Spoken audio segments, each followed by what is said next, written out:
Ad Agrigento venerdì prossimo 20 dicembre alle ore 18 alle fabbriche Chiaramontane in via San Francesco d'Assisi 1.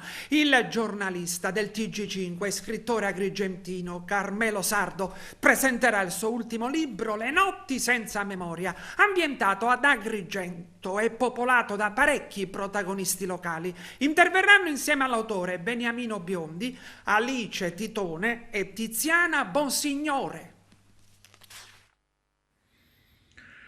Finalmente il mio ultimo romanzo, Le notti senza memoria, arriva nella sua città, dove questa storia ha cominciato la sua lunga e lenta gestazione. Si torna sempre a sud come si torna sempre all'amore, canta Vinicio Capossela. E io torno nella mia città, Agrigento, dove Le notti senza memoria è ambientato. È un romanzo onirico che nasce nei miei sogni, nasce come una forma di esorcizzazione di un amore folle e delirante, il desiderio del protagonista Carlo di avere per sé la donna che gli appariva in sogno, Nora.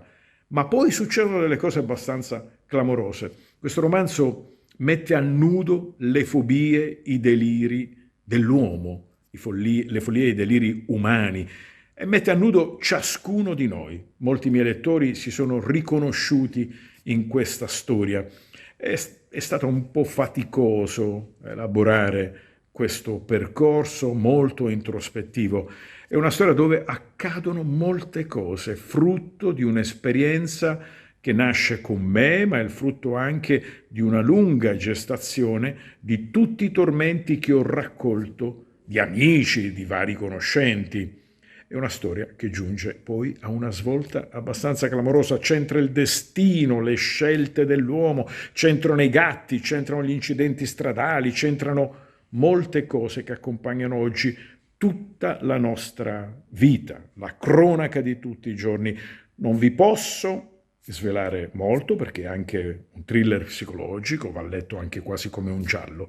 Vi aspetto venerdì 20 dicembre alle ore 18 alla rassegna che ha voluto Beniamino Biondi alle fabbriche in via San Francesco d'Assisi 1, ovviamente ad Agrigento, e con me ci sarà anche Alice Titone. Non mancate, ci sarà molto di interessante da affrontare, da raccontare.